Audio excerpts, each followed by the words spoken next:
Welcome student. आज हम पढ़ेंगे कॉस्ट कर्व और कंसेप्ट्स के बारे में, लागत वक्र एवं अवधारणाएं, जिसके अंतर्गत हम डिफरेंट कॉस्ट कर्व पढ़ेंगे और उनके संबंध की जो अवधारणाएं हैं उनको डिटेल में चित्र के माध्यम से देखेंगे। ये अपना पार्ट फर्स्ट वीडियो है। आगे 2 वीडियो और हैं जिसमें पूरे टॉपिक को कवर किया जाएगा। एक फर्म की उत्पत्ति की मात्रा पर लागत की दशाओं का गहरा प्रभाव पड़ता है। वस्तु की कीमत के दिए हुए होने पर एक फर्म माल का उत्पादन उस बिंदु तक करती है जहां उसकी सीमांत लागत वस्तु की कीमत के बराबर हो सके। एक उत्पादक होता है, उसका दृष्टिकोण होता है या उसका उद्देश्य होता है नॉर्मल प्रॉफिट, सामान्य लाभ की स्थिति। उस कंडीशन के लिए ज़रूरी है कि सीमांत लागत जो है, कॉस्ट है, वो उसकी कीमत के बराबर हो सके। तो इसके लिए लागत को जानना, लागत की अवधारणाओं को जानना अत्यावश्यक है। लागत की कुछ सामान्यतः अवधारणाएं होती हैं जिनको हम देखेंगे। पहली है वास्तविक लागत। वस्तु के उत्पादन में जो प्रयत्न व त्याग होते हैं उन्हें वास्तविक लागत कहा जाता है। वास्तविक लागत का मापन वास्तव में कठिन होता है कि एक उत्पादक के द्वारा जो प्रयत्न किए जाते हैं, कि जो एफर्ट्स करता है, वो जो जोखिम सहन करता है, जो एक अनिश्चितता को वहन करता है, वो सारे जो कारक होते हैं वो वास्तविक लागत के अंतर्गत शामिल किए जाते हैं। लेकिन इसका मापन करना कठिन होता है, इसको किसी कैटेगराइज में इसको माप नहीं सकते, इसलिए इस लागत का प्रयोग वर्तमान में कम किया जाता है। दूसरा है मौद्रिक लागत। एक उत्पादनकर्ता उत्पादन के विभिन्न साधनों पर जो कुछ मुद्रा के रूप में व्यक्त करता है एवं जिन राशियों को लागत में जोड़ता है उनको मौद्रिक लागत कहते हैं। कि एक उत्पादक है, वो उत्पादन कार्य करता है तो उत्पादन के विभिन्न साधनों को एकत्रित करता है, भूमि, श्रम, पूंजी और स्वयं साहसी। तो उत्पादन के जो साधन हैं उनको उत्पादन प्रक्रिया में संलग्न होने के फलस्वरूप जो प्रतिफल प्राप्त होता है उसको मुद्रा के रूप में व्यक्त करता है। तो उन सबको जोड़ करके जो राशियां होती हैं उसको कॉस्ट में जोड़ता है, फिर वस्तु का प्रोडक्शन है वो मार्केट में करवाता है, मार्केट में वस्तु को विपणन के लिए, मार्केटिंग के लिए उपलब्ध करवाता है। तो जो मुद्रा के रूप में, जो लागत के रूप में जो वो व्यय कर रहा है उसको मौद्रिक लागत कहते हैं। अर्थात जो मुद्रा के रूप में लागत होती है उसे मौद्रिक लागत कहेंगे। नेक्स्ट है मौद्रिक लागत को हम 2 भागों में बांट सकते हैं, स्पष्ट लागतें या अस्पष्ट लागतें। स्पष्ट लागतें जिनको व्यक्त लागतें भी कहते हैं, और अस्पष्ट लागतें अव्यक्त लागतें। स्पष्ट लागतें वो लागतें जो कि स्पष्ट रूप से व्यक्त की जा सकती हैं, कि जैसे उत्पादनकर्ता ने भूमि का उपयोग किया है तो भूमि को उसके फलस्वरूप लगान या रेंट पे किया जाता है, पूंजी लिए, पूंजी का उसके फलस्वरूप ब्याज पे किया जाता है। तो ये स्पष्ट लागतें जिसका रिकॉर्ड रखा जा सकता है। अस्पष्ट लागतें वो होती हैं कि सपोज मान लीजिए उत्पादनकर्ता ने अपनी ही भूमि पर कोई उद्योग शुरू किया है, तो वो एक अव्यक्त लागतें हैं कि यदि वो अपनी भूमि के अलावा कहीं और लेता तो उसको उसके फलस्वरूप उसको रेंट का भुगतान करना पड़ता है। तो ये अव्यक्त लागतें होती हैं जो कि जिसका कुछ हिस्सा वास्तविक लागत के संदर्भ में भी देखा जा सकता है। तो ये अव्यक्त लागतें या अस्पष्ट लागतें होती हैं। तो इन दोनों को मिलाकर के मौद्रिक लागतें बनती हैं।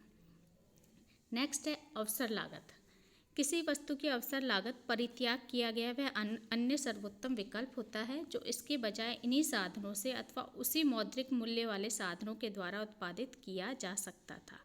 अवसर लागत है यानी कि जो उत्पादन इकाई है, उत्पादन के साधन है, उनके पास एक अवसर होता है कि वो अपनी जो लागत है उसका सर्वोत्तम विकल्प प्राप्त कर सकती है। इसको हम एक एग्जाम्पल से देखें तो एक मजदूर है, उसकी वेज यदि किसी वर्क के लिए फर्म ए है उसी काम के लिए उसको 100 रुपये प्रदान कर रही है, लेकिन दूसरी फर्म है उसी वर्क के लिए उसको 150 रुपये देगी, तो उसकी जो श्रमिक है उसकी जो अवसर लागत है वो 150 रुपये होगी, तो वो फर्म ए को छोड़ करके बी में चला जाएगा।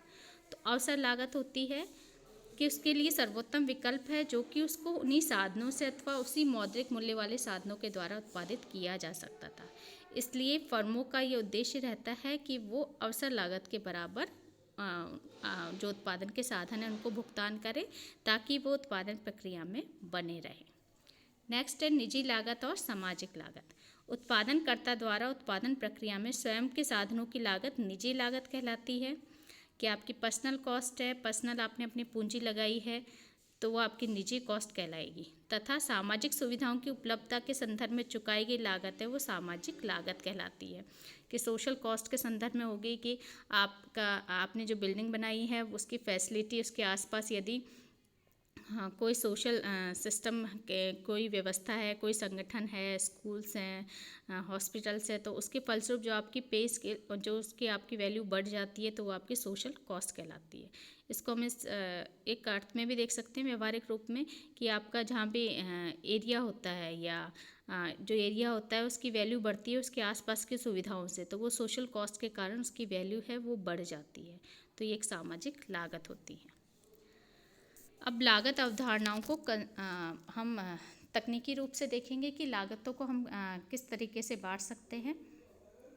लागत अवधारणाओं को सामान्यतः अल्पकालीन व दीर्घकालीन लागतों के संदर्भ में देखा जा सकता है।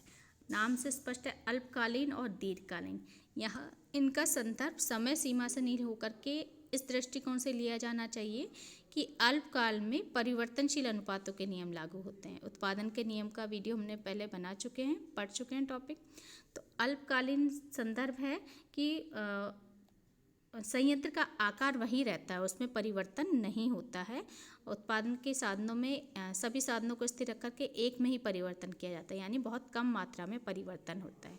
जबकि दीर्घकालीन लागतों के अंतर्गत समय सीमा बढ़ जाती है, इसलिए उत्पादन के सभी साधनों में परिवर्तन हो जाता है। तो इसको हम अल्पकाल और दीर्घकाल के संदर्भ में देखेंगे। सबसे पहले हम देखते हैं अल्पकालीन लागतें। अल्पकालीन लागतें जिन्हें अल्पकालीन कुल लागत कहेंगे हम, STC, short run total cost. इसको दो भागों में बांट सकते हैं, TFC टोटल फिक्स कॉस्ट और TVC टोटल वेरिएबल कॉस्ट, कुल परिवर्तनशील लागत। तो फॉर्मूले के रूप में हम लिख सकते हैं STC बराबर TFC प्लस TVC।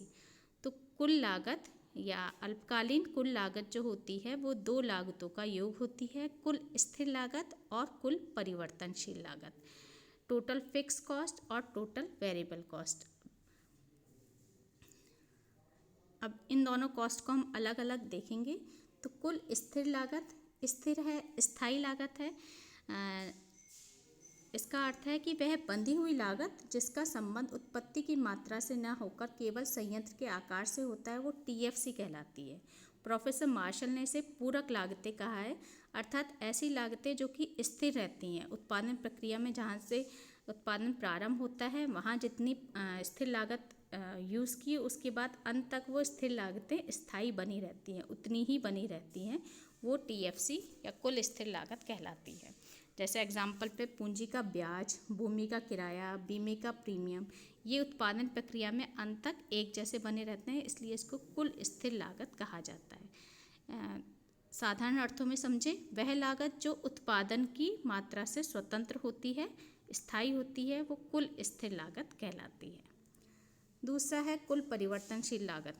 वह लागत जो उत्पत्ति की मात्रा के साथ परिवर्तित होती रहती है, परिवर्तनशील लागत कहलाती है। प्रोफेसर मार्शल ने इसे प्रमुख लागत कहा है, मेन कॉस्ट कहा है। जैसे कच्चे माल की लागत, श्रमिकों की मजदूरी, मशीनरी के उपयोग से मूल्यह्रास, ये सारी लागतें परिवर्तनशील लागतें हैं, अर्थात जो उत्पादन की मात्रा से संबंधित होती है। उत्पादन ज़ीरो होता है तो कुल परिवर्तनशील लागत भी ज़ीरो होती है, लेकिन जैसे जैसे उत्पादन बढ़ता जाता है ये लागतें बढ़ती जाती है। कच्चे माल की लागत बढ़ती जाएगी, श्रमिक अधिक लगाते जाएंगे, श्रमिकों की मजदूरी बढ़ती जाएगी, मशीनरी के उपयोग से मूल्यह्रास होने वाला भी बढ़ता जाएगा। तो ये TVC होती है, वो उत्पादन से जुड़ी हुई होती है। अब इन दोनों को ही हम इस डायग्राम के संदर्भ में देखते हैं। OX अक्ष पर उत्पत्ति की मात्रा को लिया गया है, OY अक्ष पर कुल लागत को लिया गया है, जिसके अंतर्गत हम सारे कर्व दिखा रहे हैं। TFC है 0 से 100 जब यहाँ लिया है तो यहाँ कुल स्थिर लागत है, ये स्थिर है, जिसको हमने क्षैतिज अक्ष पर दिखाया गया है। तो कुल स्थिर लागत स्थिर है, अर्थात जब उत्पादन की मात्रा 2 है तो भी कुल स्थिर लागत 100 है, उत्पादन की मात्रा 10 है तो भी कुल स्थिर लागत आपकी 100 ही रहेगी। तो कुल स्थिर लागत की मात्रा स्थायी होती है जो कि उत्पादन की मात्रा से स्वतंत्र होती है। TVC कुल परिवर्तनशील लागत वक्र है जो कि 0 से शुरू होगा क्योंकि उत्पत्ति की मात्रा से संबंधित है। तो जहाँ उत्पादन 0 है TVC भी 0 होगी। उत्पादन की मात्रा के साथ ये बढ़ता हुआ होता है, जैसे जैसे उत्पत्ति की मात्रा बढ़ती जाती है TVC भी बढ़ता जाता है। इन दोनों को मिला करके आपका एसटीसी होता है, जो टीएफसी और टीवीसी को मिला करके होता है। तो इन दोनों कर्व के आधार पर एसटीसी कर्व बनाया गया है हमारा। एसटीसी कर्व चूँकि टीएफसी भी जुड़ा हुआ है इसलिए ये 100 से प्रारंभ होगा। कर्व बनाते वक्त ध्यान रखना है कि इन दोनों के बीच की दूरी है लगभग समान होनी चाहिए, कि टीएफसी और टीवीसी की आकृति है, इन दोनों के बीच की दूरी है वो समान होनी चाहिए। तो ये कुल लागत वक्र है जो इन दोनों के संयोग से बनता है। टीएफसी है इसलिए यहाँ 100 से शुरू होगा और ये इस तरीके की आकृति होती है। तो ये आपका एसटीसी कुल लागत वक्र होता है। तो ये हमारा एक डायग्राम में हमने तीनों वक्र हैं उनको समझाया है। टीएफसी आपका स्थिर रहेगा, टीवीसी और आपका एसटीसी। एक कंसेप्ट और है सीमांत लागत, या जिसको हम अल्पकालीन सीमांत लागत के संदर्भ में पढ़ रहे हैं तो इसको हम एसएमसी भी कह देते हैं, short run marginal cost. Firm के द्वारा उत्पादन की एक अतिरिक्त इकाई उत्पन्न करने से कुल लागत में जो वृद्धि होती है उसे सीमांत लागत कहते हैं। सीमांत का कंसेप्ट वही है, अतिरिक्त इकाई उत्पन्न करेंगे तो कुल में जो परिवर्तन होगा वो आपकी सीमांत लागत होगी। फॉर्मूले के रूप में इसको हम कह सकते हैं एसएमसी बराबर change in STC upon change in Q. उत्पादन की मात्रा में परिवर्तन, उत्पादन की इकाई में परिवर्तन, उसके कारण कुल लागत में होने वाला परिवर्तन। चूँकि टीएफसी आपकी स्थिर रहती है इसलिए परिवर्तन जो है वो परिवर्तनशील लागत के माध्यम से ही होता है, इसलिए इसको फॉर्मूले को हम फाइनली लिख सकते हैं change in TVC upon change in Q.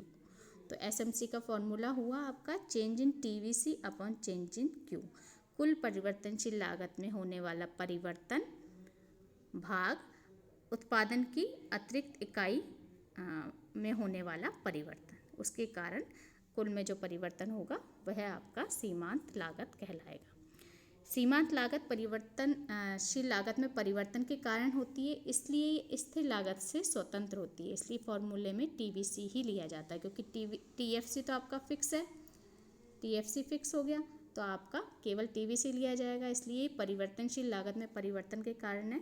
तो आगे हम टेबल का भी अध्ययन करेंगे तो उसमें टीवीसी में जो वेरिएशन होगा, जो परिवर्तन होगा, उसके कारण हम सीमांत लागत में परिवर्तन को या सीमांत लागत की गणना का अध्ययन देखेंगे।